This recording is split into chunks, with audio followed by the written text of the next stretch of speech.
Hello students, in this video we will learn physics of class 11th chapter number 2, that is units and measurement। यह chapter basic chapter है और बहुत ही important chapter है। चाहे हम class 11th का कोई भी चैप्टर पढ़ें या क्लास 12th के फिजिक्स का कोई भी चैप्टर पढ़ें, उन सब में जो है कि इस चैप्टर का यूज होना है। इस चैप्टर में मेन रूप से हम फिजिकल क्वांटिटी और उसके मेजरमेंट की बात हम करेंगे। फिजिकल क्वांटिटी, यूनिट्स एंड उसके मेजरमेंट की हम बात करेंगे। मेजरमेंट में हम लेंथ मेजरमेंट, मास मेजरमेंट और टाइम मेजरमेंट का हम जिक्र करेंगे। इसके बाद से हम एरर्स के बारे में हम पढ़ेंगे, एरर्स इन मेजरमेंट के बारे में हम पढ़ेंगे, सिग्निफिकेंट फिगर के बारे में पढ़ेंगे और सबसे इम्पोर्टेंट टॉपिक जो होगा इस चैप्टर का वो होगा डायमेंशन। हम डायमेंशन के बारे में इस चैप्टर में स्टडी करेंगे। डायमेंशन, जहाँ कहीं भी हम आगे के फिजिक्स के चैप्टर्स पढ़ेंगे, जहाँ कहीं नई फिजिकल क्वांटिटी जाएगी उसका हमें डायमेंशन निकालना होगा, यूनिट निकालना होगा, जो कि हम इसी चैप्टर का यूज करके हम डायमेंशन फाइंड कर सकते हैं। तो देखते हैं इस चैप्टर में फर्स्ट टॉपिक हम लेकर के चलते हैं और पहली टॉपिक है फिजिकल क्वांटिटी। फिजिकल क्वांटिटी का हम जिक्र करेंगे कि फिजिकल क्वांटिटी क्या है। फिजिकल क्वांटिटी को आप डिफाइन करोगे कि any quantity that can be measured directly और indirectly and in terms of which law of physics can be expressed is known physical quantity. Particular कोई भी क्वांटिटी जिसको डायरेक्टली और इनडायरेक्टली मेजर किया जा सकता है, उस क्वांटिटी को हम फिजिकल क्वांटिटी कहते हैं। जैसे मास, अगर हम मास को लेकर के चलें तो मास को हम डायरेक्टली और इनडायरेक्टली हमें मेजरमेंट की ज़रूरत होगी, मेजरमेंट की नीड होगी और इसे हम मेजर कर सकते हैं। That is mass physical quantity है। अगर हम लेंथ को लेकर के चलें तो लेंथ को भी डायरेक्टली और इनडायरेक्टली मेजर कर सकते हैं। दैट इज लेंथ भी फिजिकल क्वांटिटी है। डायरेक्टली कहने का मतलब सीधे मेजरिंग इंस्ट्रूमेंट का यूज करके, इनडायरेक्टली कहने का मतलब कि पर्टिकुलर प्रोसेस का यूज करके हम बिना मेजरिंग इंस्ट्रूमेंट का यूज किए हुए कोई पर्टिकुलर प्रोसेस यूज करेंगे, उसके थ्रू अगर कोई मेजरमेंट किया जाता है तो इनडायरेक्ट मेजरमेंट कहलाएगा। हम डायरेक्ट मेजरमेंट और इनडायरेक्ट मेजरमेंट का जिक्र आगे के टॉपिक में करेंगे। तो लेंथ भी फिजिकल क्वांटिटी है। उसी तरह से हम टाइम को लेकर के चलें, स्पीड लेकर के चलें, एक्सेलरेशन लेकर के चलें, एक्सेट्रा, ये सभी क्वांटिटी जिसको हम मेजर कर सकते हैं उसे हम फिजिकल क्वांटिटी कहते हैं। दूसरे साइड में some happening in life as like happiness, sorrows, these all are not physical quantities। Particular जो खुशी है, sorrow है, इसको हम मेजर नहीं कर सकते हैं। दैट इज, ये सब जो है कि फिजिकल क्वांटिटी नहीं है। नेक्स्ट पॉइंट आप देखोगे कि फिजिकल क्वांटिटी का क्लासिफिकेशन। फिजिकल क्वांटिटी कितने टाइप्स का होता है, इसको कितने पार्ट में कैटेगराइज कर सकते हैं, ये पॉइंट्स हम देखेंगे। दैट इज नेक्स्ट पॉइंट हम लेकर के चलेंगे classification. Classification of physical quantity. Physical quantity का हम क्लासिफिकेशन देखेंगे। हम फिजिकल क्वांटिटी को दो बेसिस पर क्लासिफाइड कर सकते हैं। पहला जो बेसिस होगा, फर्स्ट बेसिस हम लेकर के चल रहे हैं कि on the basis of direction के बेस पर हम फिजिकल क्वांटिटी को क्लासिफाइड कर सकते हैं। And on the basis of direction given physical quantity can be classified into two parts. First part you know it scalar and another is vector। ये हमने class 9th में पढ़ा है कि फिजिकल क्वांटिटी दो तरीके की होती है, scalar quantity and vector quantity. हम क्लास 11th के भी फिजिक्स में जब 4th चैप्टर पढ़ेंगे मोशन इन प्लेन, तो वहाँ पर भी हम वेक्टर के बारे में डिटेल स्टडी करेंगे। थोड़ा सा बस यहाँ पर हम बतला रहे हैं वेक्टर स्केलर के बारे में। The quantity which has only magnitude and does not give any idea about direction is known scalar quantity. For example, mass, time, work, energy, etc. ये सभी जो क्वांटिटीज है स्केलर क्वांटिटी है। इसमें केवल मैग्नीट्यूड होता है, डायरेक्शन नहीं होता है। जैसे हम कह रहे हैं मास स्केलर है, जैसे आप कहते हो किसी बॉडी का वेट 5, किसी बॉडी का मास 5 kg है, 5 kg आप कहते हो और बात अपने आप में कंप्लीट है। आप ये नहीं कहते हो कि किसी बॉडी का मास ईस्ट डायरेक्शन में 5 kg है। डायरेक्शन की यहाँ जरूरत नहीं पड़ती है, यहाँ केवल मैग्नीट्यूड की नीड है। केवल मैग्नीट्यूड से हम गिवन क्वांटिटी को कंप्लीटली रिप्रेजेंट कर सकते हैं। दैट इज ये क्वांटिटी स्केलर क्वांटिटी है। टाइम लेकर के चलें हम, तो हम ये नहीं कहते हैं कि 2 hours इन वेस्ट डायरेक्शन, 2 hours इन आउटवर्ड डायरेक्शन। हमें डायरेक्शन यहाँ बतलाने की जरूरत नहीं होती है। दैट इज यह भी कैसी क्वांटिटी है? स्केलर क्वांटिटी है। On the other hand there are some another quantities that's need direction along with magnitude is known vector quantity। Particular वे क्वांटिटीज जिनको कंप्लीटली रिप्रेजेंट करने के लिए मैग्नीट्यूड के साथ साथ डायरेक्शन की भी जरूरत हो, उस क्वांटिटी को हम वेक्टर क्वांटिटी कहते हैं। जैसे displacement, force, acceleration, electric field etcetera. ये सब जो क्वांटिटीज है, इन क्वांटिटीज को हम वेक्टर क्वांटिटी कहेंगे। दूसरा हमें पॉइंट जानना है, सेकंड पॉइंट जानना है, that is classification of physical quantity on the basis of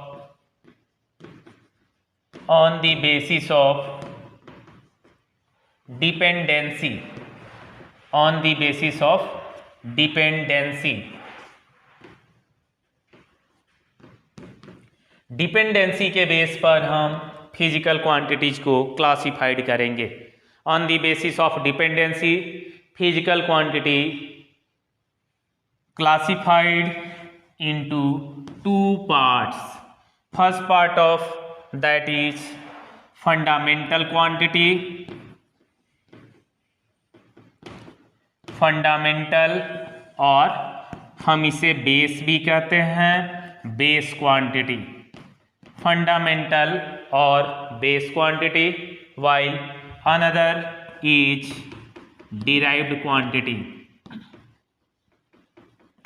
derived quantity, fundamental quantities are those quantities that does not depend on another quantity for their complete representation। that is वो quantity जो कि independent होती है, केवल अपने आप पर depend करती है, उस क्वांटिटी को हम फंडामेंटल क्वांटिटी कहते हैं। फॉर एग्जाम्पल मास। मास को रिप्रेजेंट करने के लिए हमें किसी दूसरी क्वांटिटी की ज़रूरत नहीं पड़ती है।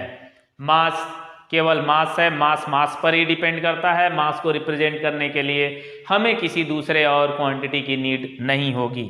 लेंथ, यह भी जो है कि केवल अपने आप पर डिपेंड करता है। टाइम, यह भी जो है कि अपने आप पर डिपेंड करेगा। दैट इज दीज ऑल और एक्सेट्रा, और भी जो क्वांटिटीज हैं और भी है, ये सब जो है कि फंडामेंटल और बेस क्वांटिटी है। लेकिन इनका यूज करके हम बाकी के दूसरे क्वांटिटीज को डिराइव्ड कर सकते हैं, फाइंड कर सकते हैं। दैट इज वो जो दूसरी क्वांटिटी है जो कि इन फंडामेंटल क्वांटिटीज पर डिपेंड करती हैं, इन्हीं का यूज करके ये बनाई गई है। इस क्वांटिटीज को हम डिराइव्ड क्वांटिटी कहते हैं। That is the quantity which derived by using fundamental quantities is known derived quantities. For example speed, अगर आप स्पीड लेकर के चलते हो तो speed is equal to distance divided by time.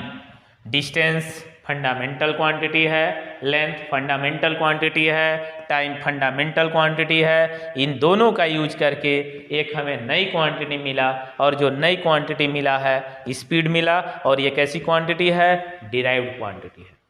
That is वह क्वांटिटी जो कि फंडामेंटल क्वांटिटी पर डिपेंड करती है, या कह सकते हो कि दो या दो से अधिक एक पर्टिकुलर फंडामेंटल क्वांटिटी के सेट का यूज करके जो क्वांटिटी पाई जाती है, उन क्वांटिटीज को हम डिराइव्ड क्वांटिटीज कहते हैं।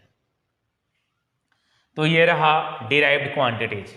स्पीड के अलावा और भी आप लिख सकते हो, acceleration, force, work, power, energy, ये सभी जो क्वांटिटीज है ये डिराइव्ड क्वांटिटी है। अब हम बात करेंगे मेजरमेंट की। मेजरमेंट को समझेंगे कि मेजरमेंट होता क्या है और कैसे मेजरमेंट किया जाता है। तो नेक्स्ट पॉइंट है मेजरमेंट।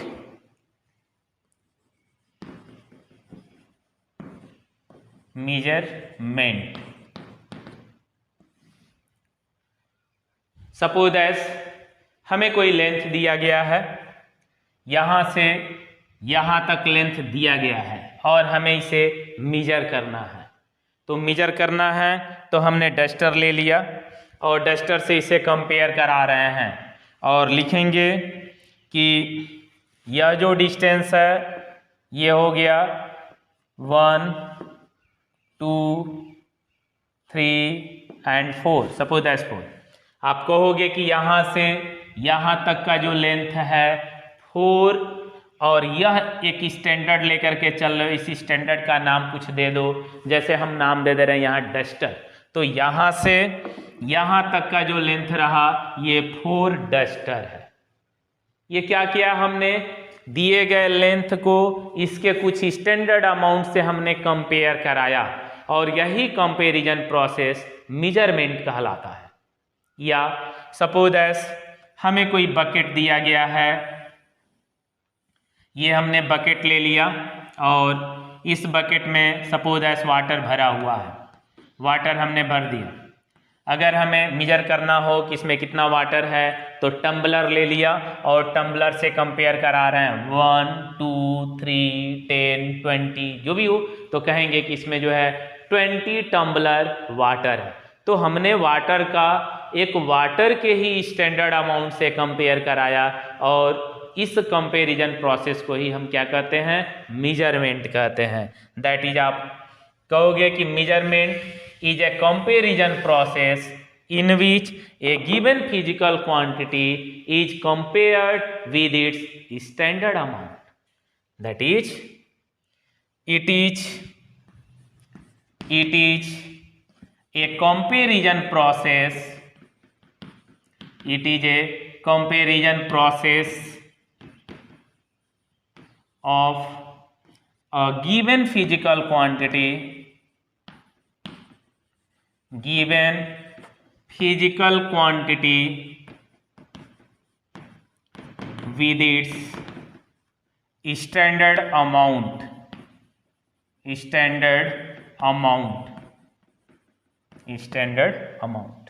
दी गई फिजिकल क्वांटिटी का उसी के स्टैंडर्ड अमाउंट से कंपेयर करने की प्रोसेस मेजरमेंट कहलाती है। Measurement depends upon two factor. Measurement need two things. कौन से जो टू थिंग्स है जिस पर ये डिपेंड करता है उस बात को हम देखेंगे। दैट इज आप लिख सकते हो यहाँ कि मेजरमेंट नीड टू थिंग्स। पहली जो थिंग्स है that things is numerical value and another thing of measurement is unit. जैसे आप कंपेयर करा रहे थे लेंथ को और कह रहे थे कि 4 डस्टर है, तो यहाँ 4 क्या है? न्यूमेरिकल वैल्यू है और स्टैंडर्ड अमाउंट का जो आपने नाम दिया था वह यूनिट है। That is any measurement need two things, numerical value and measurement. That is आप लिख सकते हो this imply that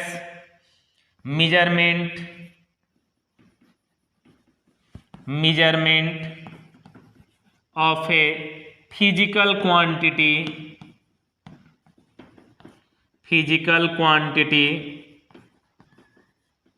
is equal to लिखा जा सकता है कि numerical value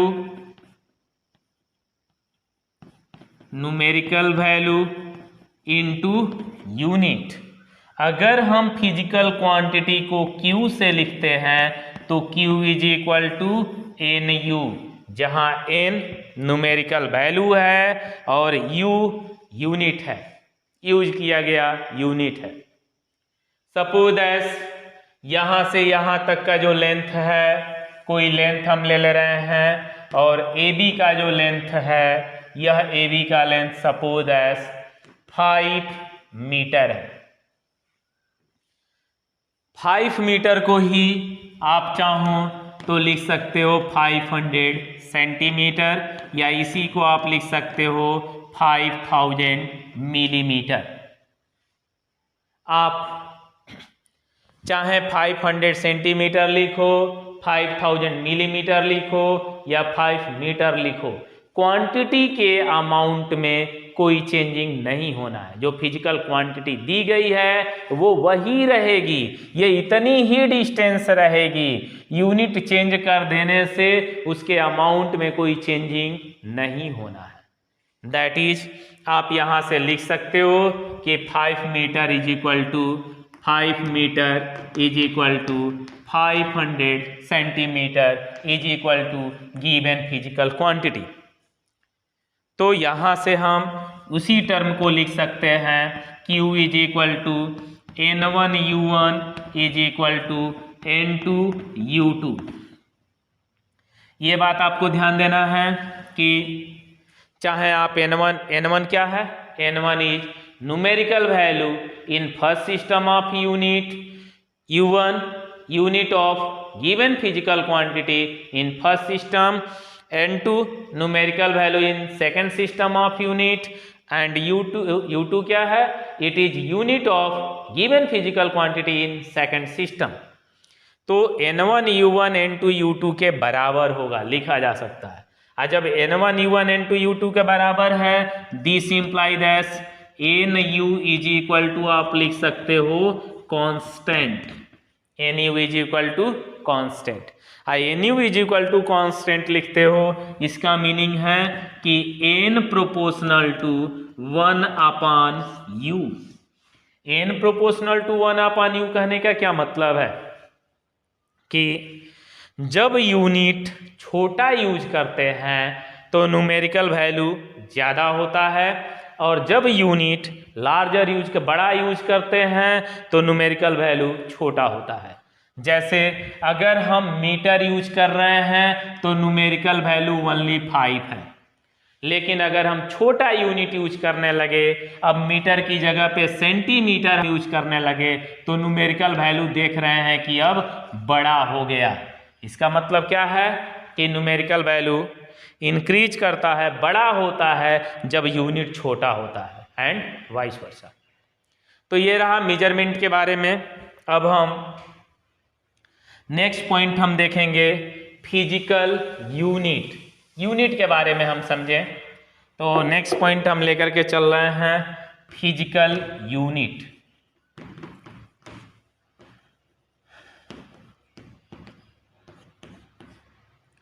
physical unit means the standard amount of given physical quantity which is used to measure same kind of physical quantity is known physical unit। that is, आप लिख सकते हो कि the standard amount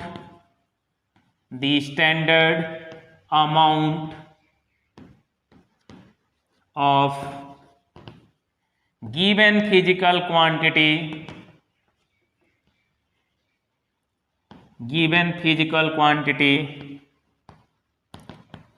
which is used to measure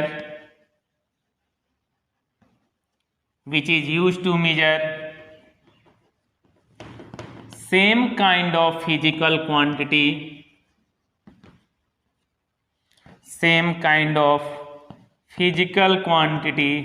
is known, उसी को हम क्या कहेंगे, यूनिट कहेंगे, इज नोन यूनिट।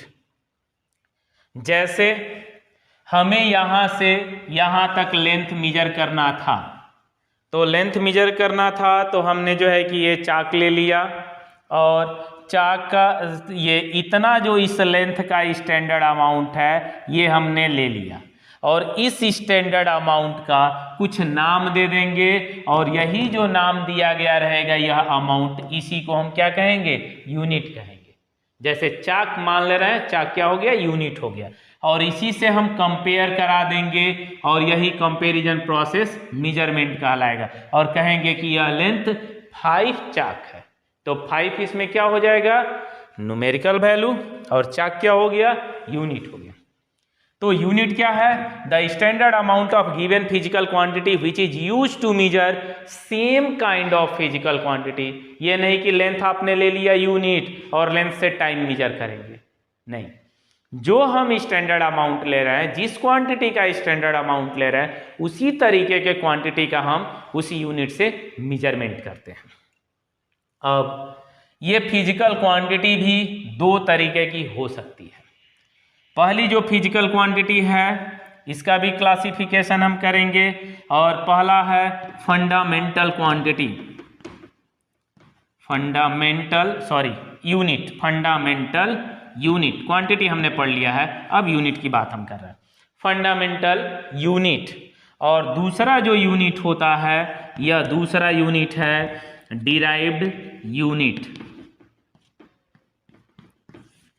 तो फंडामेंटल यूनिट का हम जिक्र करें, फंडामेंटल यूनिट क्या है, आप कहोगे क्वांटिटी जैसा ही, जैसे क्वांटिटी को आपने बतलाया उसी तरह से इसे भी आप डिफाइन करोगे। और the unit which does not depend upon another unit which depend only on it self is known fundamental unit. या पर्टिकुलर वह यूनिट जिसको ब्रेक नहीं किया जा सकता है, सिंप्लीफाई नहीं किया जा सकता है, तोड़ करके दूसरे यूनिट के टर्म में नहीं लिखा जा सकता है, that is known fundamental unit. या दूसरे तरीके से भी कह सकते हो कि the units which are use to measure fundamental quantities are known fundamental unit. जो unit fundamental quantities as like mass, length, time, temperature, electric current, इन सब को मेजर करने के लिए यूज जो होती है उसे हम फंडामेंटल यूनिट कहते हैं। जबकि दूसरा जो यूनिट है, डिराइव्ड क्वांटिटी के लिए जो यूनिट यूज किया जाता है उसे हम डिराइव्ड यूनिट कहते हैं। या कह सकते हो कि the unit which is derived from fundamental unit is known derived unit. जैसे कि अगर आप स्पीड का यूनिट लिखते हो तो स्पीड का यूनिट हो जाता है मीटर पर सेकेंड, जो कि फंडामेंटल यूनिट से डिराइव्ड किया गया यह यूनिट है, इसलिए यह जो यूनिट होगा उसे हम डिराइव्ड यूनिट कहेंगे। नेक्स्ट पॉइंट हम लेकर के चलेंगे सिस्टम ऑफ यूनिट। हम नेक्स्ट पॉइंट का जिक्र करेंगे, लेकर के चलते हैं system of unit.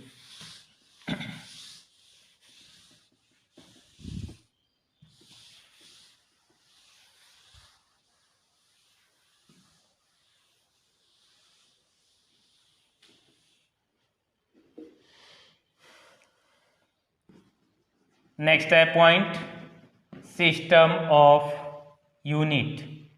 System of unit हम पढ़ने से पहले एक चीज और पढ़ लें, कैरेक्टरिस्टिक पढ़ लें। तो हम नेक्स्ट पॉइंट लेकर के चल रहे हैं कैरेक्टरिस्टिक्स ऑफ यूनिट। यूनिट की हम कैरेक्टरिस्टिक देखेंगे, किसकी क्या कैरेक्टरिस्टिक है। तो हम देखें कि इसकी क्या कैरेक्टरिस्टिक होनी चाहिए। जो यूनिट यूज किया जाता है, जब भी आपने यूनिट के बारे में पढ़ा, उसी यूनिट की क्या कैरेक्टरिस्टिक होगी। तो पहली कैरेक्टरिस्टिक है कि it should be well defined. Second, इसका सेकेंड कैरेक्टरिस्टिक है कि it should be of suitable size. Particular यह सूटेबल साइज का होना चाहिए, यह वेल डिफाइंड होना चाहिए, पर्टिकुलर इसका डेफिनेशन क्लियर होना चाहिए और पर्टिकुलर सूटेबल साइज का हो। जैसी क्वांटिटी मेजर करना हो उस साइज के या उसके अकॉर्डिंग हो।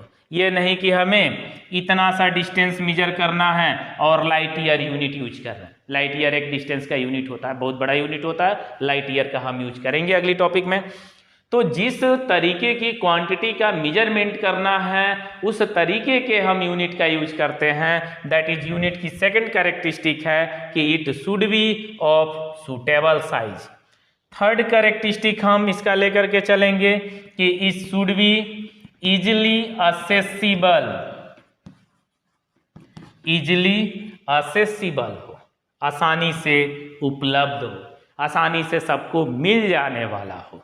दैट इज इसकी यूनिट की कैरेक्टरिस्टिक थर्ड कैरेक्टरिस्टिक है कि it should be of easily accessible. और नेक्स्ट कैरेक्टरिस्टिक आप लिख सकते हो कि it should be easily reproducible. Reproducible, यह जो है कि इजिली रिप्रोड्यूसिबल होना चाहिए, आसानी से इसको हम रिप्रोड्यूस कर सकें। एंड इसकी जो है कि फिफ्थ जो है कि कैरेक्टरिस्टिक है कि it should not be change, it should not change, it should not change with time. Time के साथ इसमें कोई वेरिएशन ना आए। ये नहीं कि पर्टिकुलर यूनिट 1 मीटर इतना डिस्टेंस है और कल जो है कि उसकी वैल्यू दूसरी हो जाए, या पर्टिकुलर टाइम के साथ यूनिट में चेंजिंग नहीं होनी चाहिए। दैट इज इसकी कैरेक्टरिस्टिक है कि unit should not be change with time. And next इसकी कैरेक्टरिस्टिक है कि it should not change with physical condition. Physical condition में भी इसकी चेंजिंग नहीं होनी चाहिए। Physical condition as like pressure, temperature etcetera. Pressure, temperature, इन सब के साथ जो है कि इसमें कोई चेंजिंग नहीं होनी चाहिए। That is unit should not be change with physical conditions like pressure, temperature, इन सब के साथ इसमें कोई चेंजिंग न हो। और नेक्स्ट कैरेक्टरिस्टिक है कि इट शुड बी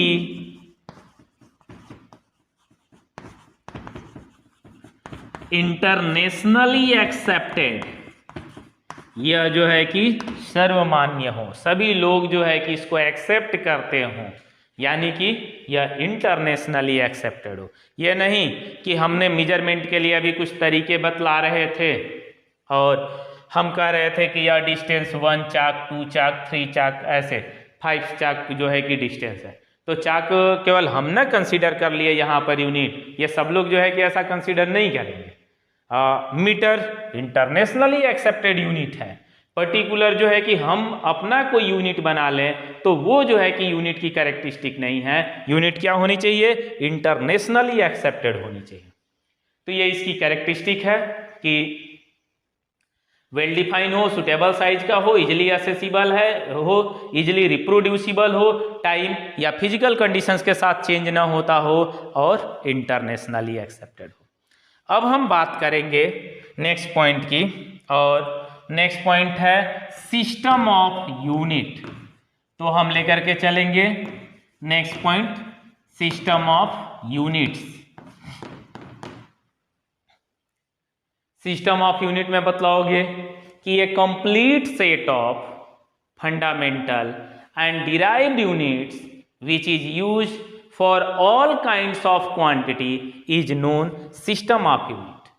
फंडामेंटल और डिराइव्ड यूनिट का एक सेट जो कि किसी भी क्वांटिटी को मेजर करने के लिए यूज किया जाता हो, उसे हम क्या कहेंगे? सिस्टम ऑफ यूनिट कहेंगे। सिस्टम ऑफ यूनिट में कौन कौन से यूनिट है, इस बात को हम समझेंगे। इसमें जो पहली यूनिट है यह है FPS system of unit, FPS, और इसी को हम कहते हैं ब्रिटिश इंजीनियरिंग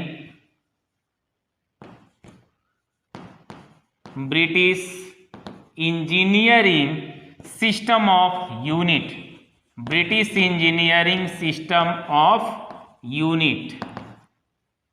ये जो है कि पहला सिस्टम ऑफ यूनिट में यूनिट है एफपीएस सिस्टम ऑफ यूनिट और British engineering system of unit.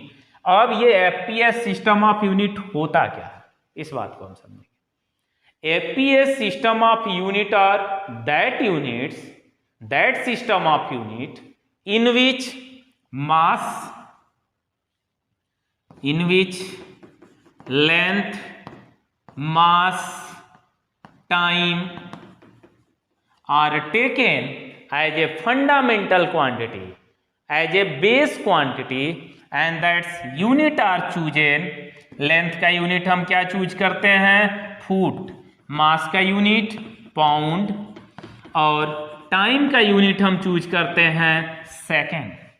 अगर हम ये पर्टिकुलर कोई ऐसा सिस्टम ऑफ यूनिट जिसमें हम 3 क्वांटिटी यूज करते हों as a fundamental quantity, length, mass और टाइम, और इसका यूनिट यूज करते हो फुट, पाउंड और सेकेंड, तो उसे हम foot, pound, second system of unit कहेंगे या एफपीएस सिस्टम ऑफ यूनिट कहेंगे। तो एफपीएस का पूरा नाम क्या है? Foot, pound, second system of unit. आपको मालूम है कि जो फुट है यह लेंथ का यूनिट होता है, और ये लगभग जो है कि कितना होता है? 0.3 मीटर होता है। 0.3 मीटर जो है 1 फुट में लेंथ होता है, जबकि पाउंड को हम एलबी से रिप्रेजेंट करते हैं। पाउंड यह यूनिट है मास का, और पाउंड का जो सिंबल है वो एलबी है, और 1 पाउंड में होता है 0.4536 केजी, 4536 केजी। तो ये पाउंड और केजी में रिलेशन, उससे हमें नहीं मतलब है यहाँ पे, सिंपली बस यही देखेंगे लेंथ का, मास का और टाइम का यूनिट क्या यूज करते हैं? फुट, पाउंड और सेकेंड यूज करते हैं। इसलिए हम इसे foot, pound, second system of unit कहते हैं या एफपीएस सिस्टम ऑफ यूनिट कहते हैं। सेकेंड सिस्टम ऑफ जो यूनिट है, that system of unit is known CGS system of unit, और सीजीएस को ही हम गॉसियन भी कहते हैं, Gaussian system of unit, Gaussian system of units, Gaussian system of unit, और that system of unit in which length, mass and time are used as a fundamental unit, fundamental quantity, and that's unit is, हम length का unit क्या use करें, centimetre. अगर हम length का unit centimetre use करें और मास का यूनिट ग्राम यूज करें और टाइम का यूनिट सेकंड यूज करें तो यह centimetre gram second system of unit कहलाएगा। उसी को हम सीजीएस सिस्टम ऑफ यूनिट कहेंगे। नेक्स्ट है, नेक्स्ट लेकर के चलेंगे कि MKS system of unit. Next point है third point, MKS system of unit. MKS system of unit. अब एमकेएस सिस्टम ऑफ यूनिट क्या है, इसमें आप देखोगे सेम जो है कि टर्म इसमें है कि in this system of unit length, mass and time are taken as fundamental quantity and these units are used, length का यूनिट मीटर, मास का यूनिट किलोग्राम। अगर हम मास का यूनिट किलोग्राम फिर ये टाइम का यूनिट सेकेंड यूज करते हैं तो यह system of unit MKS system of unit कहलाएगा। दैट इज एमकेएस मतलब metre, kilogram, second system of unit. अब एमकेएस सिस्टम के अलावा हम एक और यूनिट यूज करते हैं system of unit, that is SI system of unit. SI system of unit. SI system of unit मतलब international system of unit. SI system of unit और those system of unit which is modified form of MKS system। SI system जो है MKS system का ही modified form है, hence it is also known rationalized system of unit। आप क्या कह सकते हो कि it is modified form, it is modified form of MKS system of unit, hence it is known rationalized system of unit। अब याद रखना है कि in SI system of unit, in SI system of unit there are 7 fundamental unit. Fundamental unit. SI system of unit में 7 fundamental unit है, 2 supplementary unit है, supplementary unit, और large number of derived unit है, large number of derived unit. तो SI system of unit में 7 fundamental unit, 2 supplementary unit and there are large number of derived units. इन सब का हम बारी बारी से जिक्र करते हैं। तो देखेंगे हम फंडामेंटल यूनिट्स के बारे में।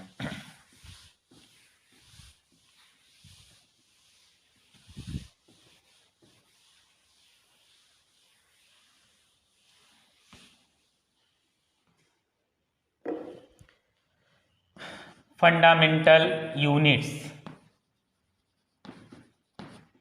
फंडामेंटल यूनिट्स, इसके बारे में हम समझेंगे।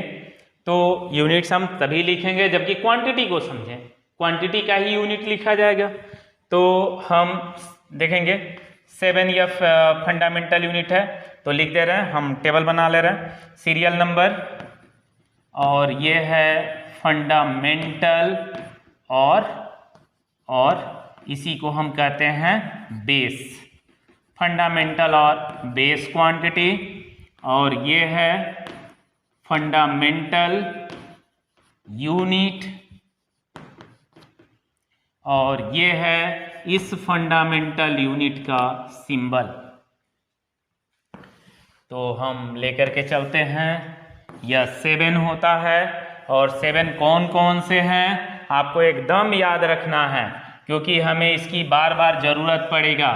डायमेंशन हम पढ़ेंगे तो डायमेंशन में इसकी ज़रूरत होगी। तो देखते हैं कौन कौन से हैं ये 7। 1 2 3 4 5 6 एंड यह 7। पहली जो क्वांटिटी है फंडामेंटल क्वांटिटी लेंथ, जो कि दूसरे क्वांटिटी पर डिपेंड नहीं करती है। और इसका दूसरा जो है कि mass, third time, fourth electric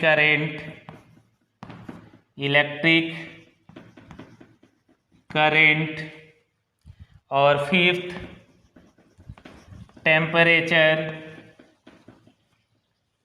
और सिक्स्थ ल्यूमिनस इंटेंसिटी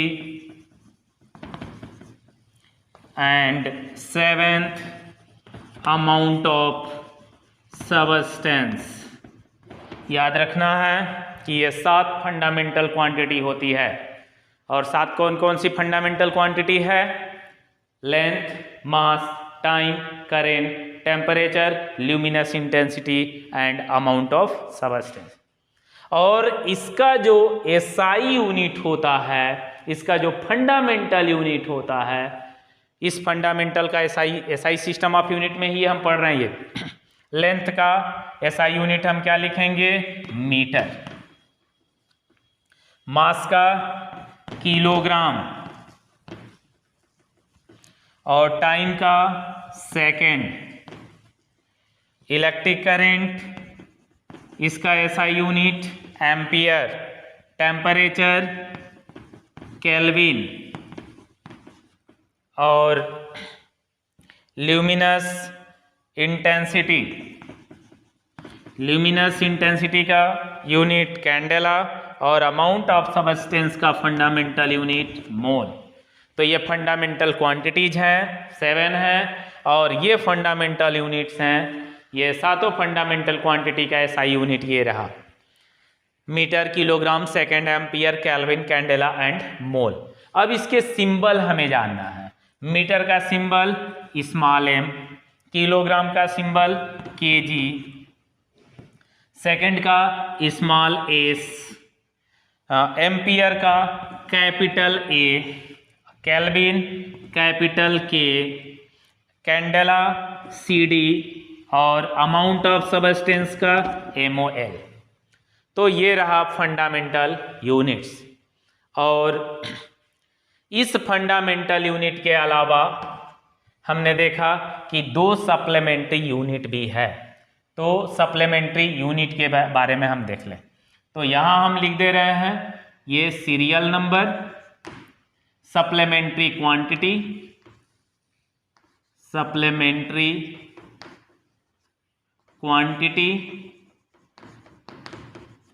और ये हो जाएगा सप्लीमेंट्री यूनिट।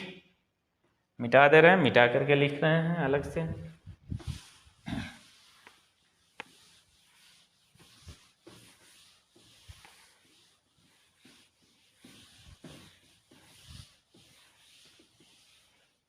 अब हम देखेंगे सप्लीमेंट्री यूनिट। तो serial number, supplementary quantity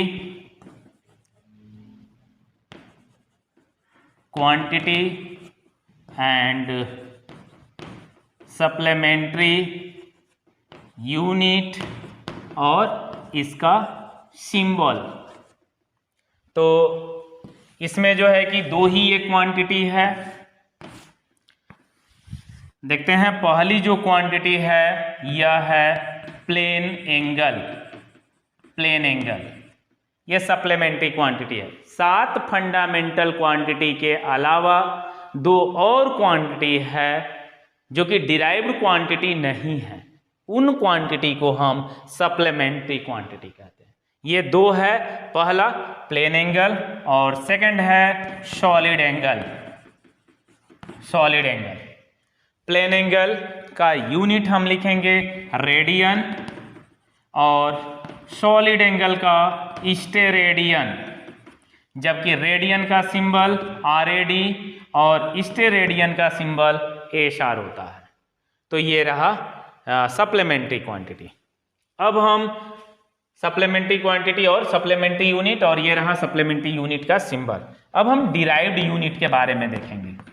derived unit, इस सिस्टम ऑफ यूनिट में हम अगला लेकर के चल रहे हैं। SI सिस्टम ऑफ यूनिट में डिराइव्ड यूनिट, बहुत सारे जो है कि डिराइव्ड क्वांटिटी है और उसका जो यूनिट होगा उसे हम डिराइव्ड यूनिट कहेंगे। जैसे हम लेकर के चल रहे हैं area, area length into length, length into length या लेंथ इंटू ब्रेथ। लेंथ का यूनिट मीटर, ब्रेथ का यूनिट मीटर, और इसका यूनिट क्या हो जाएगा मीटर स्क्वायर। तो मीटर स्क्वायर कैसी यूनिट है, डिराइव्ड यूनिट है।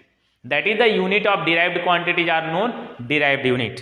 अगर हम वॉल्यूम लेकर के चलें तो volume is equal to length into breadth into height, सबका जो है कि unit metre metre metre, this is equal to cubic metre.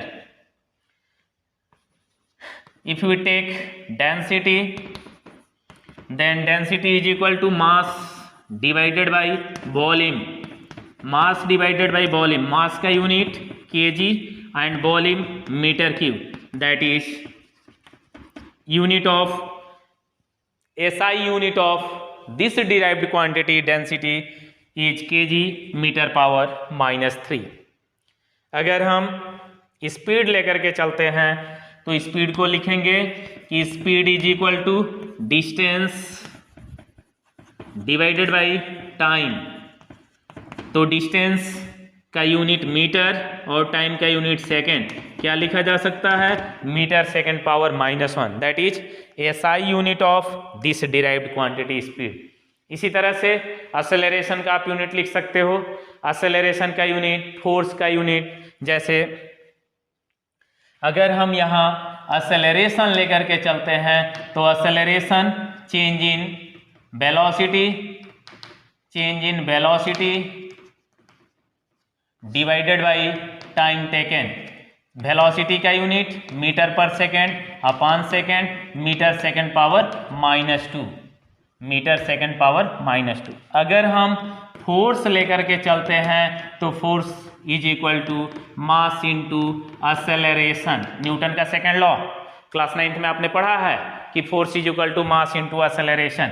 मास का यूनिट kg और असेलरेशन का मीटर सेकेंड पावर -2, लेकिन इसी को हम न्यूटन भी कह सकते हैं। फोर्स का SI यूनिट न्यूटन होता है। तो ये जो न्यूटन है यह डिराइव्ड यूनिट है, या 1 newton is equal to 1 kg metre second power -2 भी आप लिख सकते हो। इसी तरीके से और भी बहुत सारे क्वांटिटीज है, वर्क या एनर्जी, इसका भी आप यूनिट लिख सकते हो। तो ये सब जो यूनिट्स हैं ये सभी डिराइव्ड यूनिट है। तो SI सिस्टम में, सिस्टम ऑफ यूनिट में, SI सिस्टम ऑफ यूनिट में हमने पढ़ा कि ये 3 यूनिट्स हो सकते हैं, fundamental units, supplementary units and derived units. अब हम नेक्स्ट पॉइंट्स हम देखेंगे advantages SI system of unit की, इंटरनेशनल सिस्टम ऑफ यूनिट की क्या एडवांटेजेज है, इस बात का हम जिक्र करेंगे।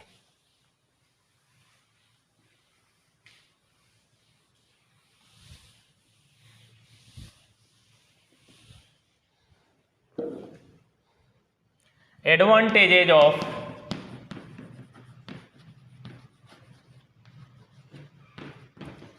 SI system of unit, SI system of unit, advantages of SI system of unit.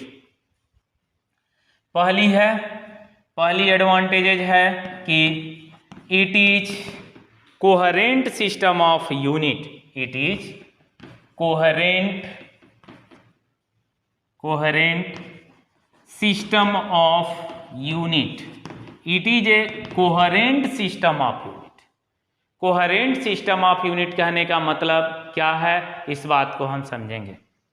Coherent system of unit कहने का मतलब है कि दो या दो से अधिक फंडामेंटल यूनिट का यूज करके किसी भी क्वांटिटी का यूनिट ऑब्टेन कर सकते हैं। That is it is A coherent system of unit. SI system of unit is coherent system of unit. It means that by using two or more fundamental units, we can find all derived units.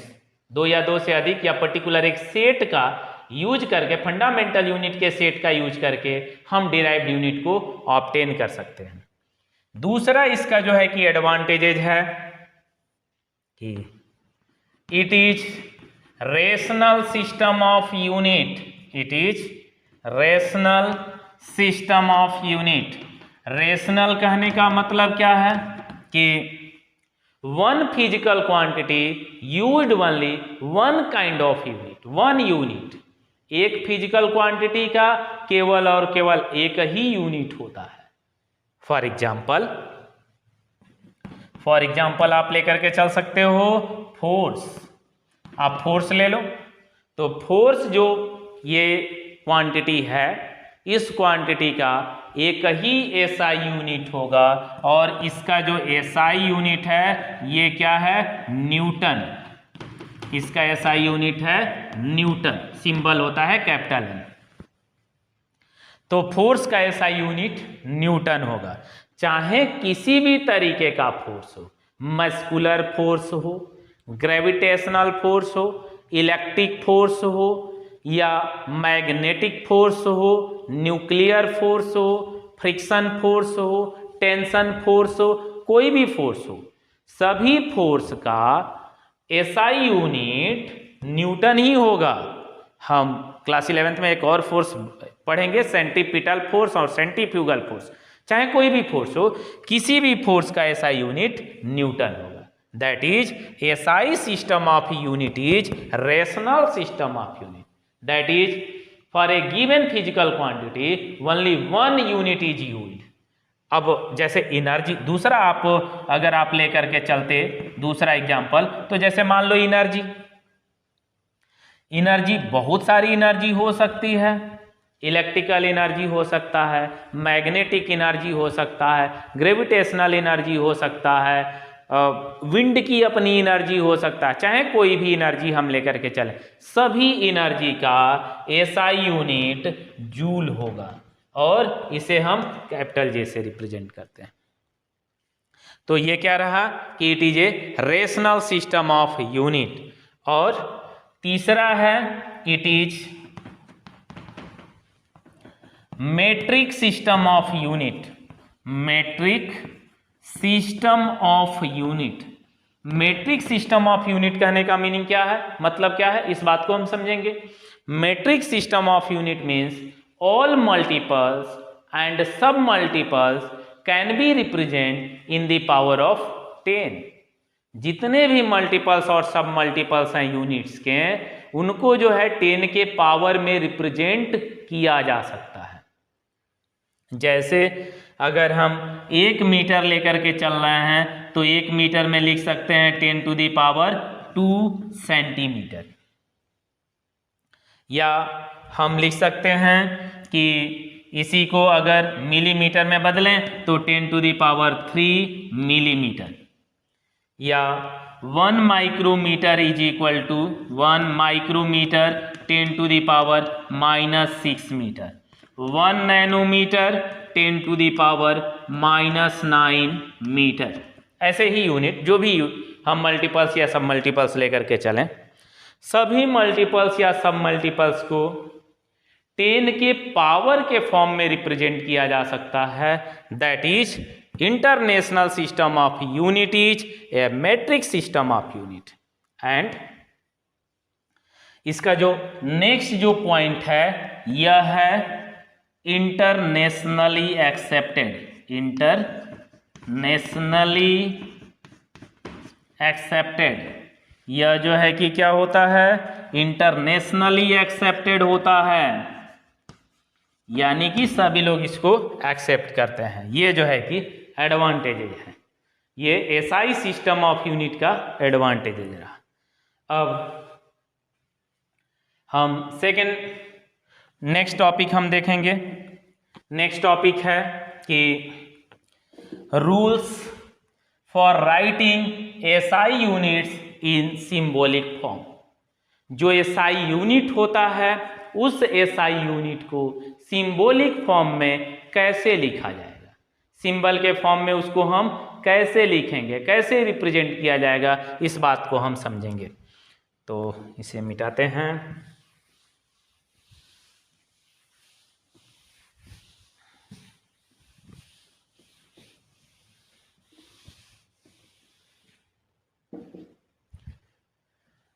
Next point है कि rules for writing SI units in symbolic form. पहला point क्या है कि small letters are use for symbols of units. जैसे हम ले रहे हैं मीटर अगर लेकर के चलते हैं तो मीटर का सिंबल क्या है, स्मॉल एम। मिलीमीटर अगर लिखते हो तो mm, सेंटीमीटर लिखते हो तो cm, अगर फोर्स का यूनिट लिखते हो तो फोर्स का यूनिट होता है न्यूटन और सिंबल हुआ स्मॉल एम। अगर वर्ग का यूनिट लिखते हो तो जूल और सिंबल हुआ कैपिटल जी।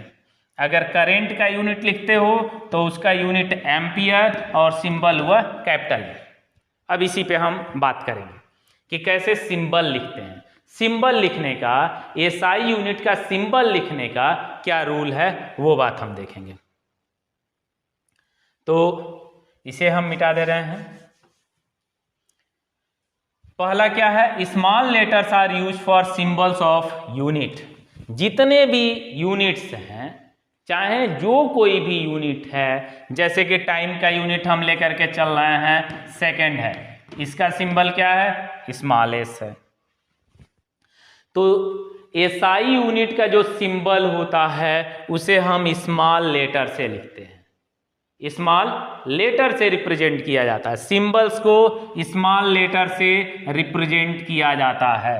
जैसे यहाँ पर दो सिंबल हमने लिखा है, दोनों को स्मॉल लेटर से, लेकिन आपको परेशानी हो सकती है कि जस्ट नीचे भी कुछ सिंबल लिखे गए हैं जो कि कैपिटल लेटर में लिखे गए हैं, तो इसका जिक्र हम अगले पॉइंट में कर रहे हैं। तो पहला क्या पॉइंट है कि small letters are used for symbols of units. दूसरी पॉइंट है कि symbols are not followed by full stop. कोई भी सिंबल लिखते हैं, जैसे मीटर हमने लिखा तो मीटर के बाद फुल स्टॉप नहीं लिखते हैं। जैसे मान लो सेंटीमीटर हमने लिख दिया, या फिर कोई दूसरा भी यूनिट हमने लिख दिया, किलोग्राम हम लिख रहे हैं, तो इसके बाद हम फुल स्टॉप नहीं लिखेंगे। ये लिखने का तरीका गलत है, यानी कि सिंबल के बाद फुल स्टॉप हम यूज नहीं करते हैं। That is symbols are not followed by full stop. Third क्या है, थर्ड बात को देखेंगे। थर्ड पॉइंट है कि initial letter of symbol is capital. ये सब कैपिटल लिए गए हैं, कैपिटल हो सकते हैं, कब होंगे कैपिटल, इसका condition. Initial letter of symbol is capital only when unit is named after a scientist. अगर कोई भी यूनिट किसी साइंटिस्ट के नाम पर रखा जाता है तो उस यूनिट का सिंबल कैपिटल लेटर यूज करते हैं। जैसे न्यूटन का symbol capital N. Newton force का एसआई यूनिट है, लेकिन न्यूटन एक साइंटिस्ट का नाम है, न्यूटन साइंटिस्ट का नाम है, इसीलिए इन साइंटिस्ट के नाम पर अगर उनके ऑनर में ये यूनिट रखा गया है तो सिंबल हम कैपिटल लेटर यूज करेंगे। जूल साइंटिस्ट का नाम है और इनके ऑनर में हम यूनिट रखे हैं जूल, तो इसका सिंबल कैपिटल लेटर। अगर कोई भी यूनिट, कोई एसआई यूनिट अगर किसी साइंटिस्ट के नाम पर रखा गया है तो उस यूनिट का सिंबल कैपिटल लेटर होगा। तो ये कैपिटल लेटर क्यों यूज किया गया है, बात समझ में आ गया होगा, क्योंकि ये सब साइंटिस्ट के नाम पर रखा गया है। फोर्थ पॉइंट है कि the full name of unit, the full name of unit always begins with a small letter even if it has named after scientist. अगर कोई यूनिट हो और अगर यह यूनिट का पूरा नाम अगर लिखते हैं, जैसे मीटर हमने लिखा है, सेकंड लिखा है, एम्पियर लिखा है, ये सब हमने जो भी यूनिट लिखा है, सबका जो बिगिंस लेटर, शुरू का लेटर है, वो स्मॉल लेटर है। That is the full name of unit always begins with a small letter even if it has named after scientist. भले ही यह किसी पर्सन का नाम क्यों ना हो, किसी साइंटिस्ट का नाम क्यों ना हो, लेकिन अगर यूनिट की बात करेंगे तो उसका स्टार्टिंग लेटर स्मॉल लेटर होगा। जैसे न्यूटन को हमने स्मॉल एन से लिखा, लेकिन अगर हम पर्टिकुलर न्यूटन की बात कर रहे होते तब जो है कि हम ऐसे लिखेंगे, कैपिटल लेटर से स्टार्ट करेंगे। दोनों को देख के हम पता कर सकते हैं, अगर ऐसे लिखा गया है तो यह यूनिट है, ऐसे लिखा गया है तो हम पर्टिकुलर न्यूटन के बारे में जिक्र कर रहे हैं, न्यूटन का नाम का जिक्र कर रहे हैं, उनके बारे में हम बात कर रहे हैं। ये भी उनके नाम पर ही ये यूनिट है, लेकिन यूनिट का जब जिक्र करेंगे तो यूनिट को लिखते समय स्मॉल लेटर से स्टार्टिंग करेंगे। जैसे फोर्स का एसआई यूनिट न्यूटन, न्यूटन अगर पूरा नाम लिखना चाह रहे हैं यूनिट के लिए तो हम स्मॉल लेटर से लिखेंगे। फिफ्थ है कि symbol do not take plural form. अब मान लो कि 1 न्यूटन, 2 न्यूटन, 5 न्यूटन्स, अब एस नहीं लगाएंगे हम, ऐसा नहीं कि न्यूटन के बाद हम एस लगा करके न्यूटन्स पढ़ेंगे, मतलब कि प्लूरल फॉर्म में यह नहीं लिखा जाता है। तो symbol do not take plural form, ये नहीं कि मीटर हमने लिखा और कई मीटर आगे प्लूरल फॉर्म हो गए तो इसके बाद हम एस लगा देंगे, ये जो है कि गलत तरीका होगा। तो बस इतना ही रहने दे रहे हैं इस वीडियो में।